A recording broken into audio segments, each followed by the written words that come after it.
so much for having me. My name is Devin, Farren. For 16 years, I've taught a self-contained classroom for secondary students with social and emotional needs.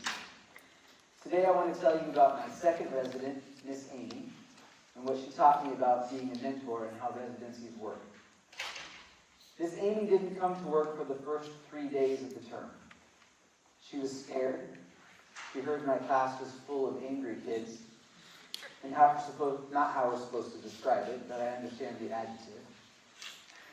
On the afternoon of day 3, she finally picked up her cell phone. I told her she wouldn't have to lead anything or teach anything, just be in the room, observe, and get to know the students. Oh, so we did. Day 4 was raucous. Several students needed more than a public school could provide. My room has a reputation as the one last try before a non-public placement. The job is to meet students and teams where they're at and help guide them into something that works at a public school. In short, my classroom isn't always an ideal picture of academic progress. We get creative. By the end of the day, we'd work through no contact contracts, lunch detentions, students taking space, run-ins with security and a vice principal, and we had one class left, art. I expected bewilderment. Anyone would wonder how art could possibly take place after a day like that. Instead, Miss Amy lit up. Miss Amy was a painter. The bell rang. She put a sheet of paper and 3 colored pencils on every desk and said, "Today we're going to draw a tree."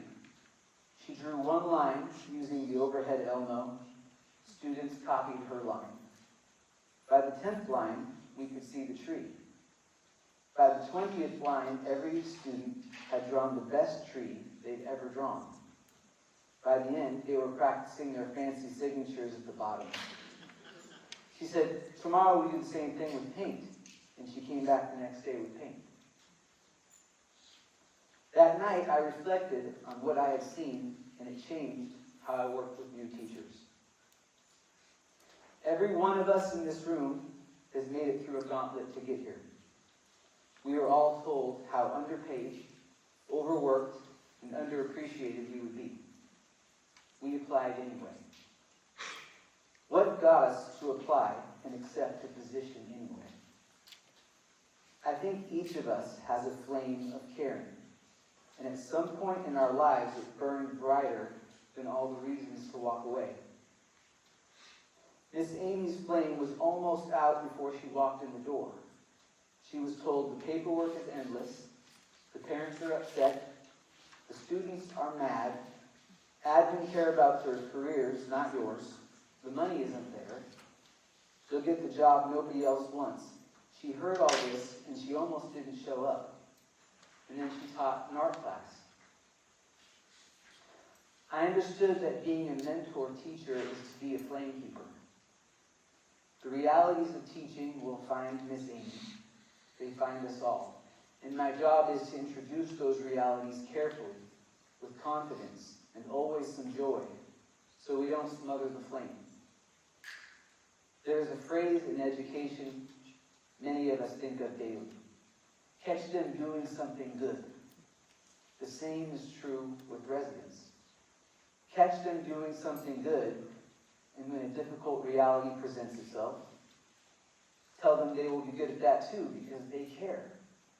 If you make your decisions based on your care, you will never go far off the path. We can't learn everything in a year, but we can hold on to that. We are all in a unique position that allows us to share the realities of this job in a meaningful way that preserves that flame of caring. Miss Amy helped me understand. I can't make someone feel motivated. I can't make them go home and reflect. But I can help them keep their flame from getting smothered. And so can you. Thank you.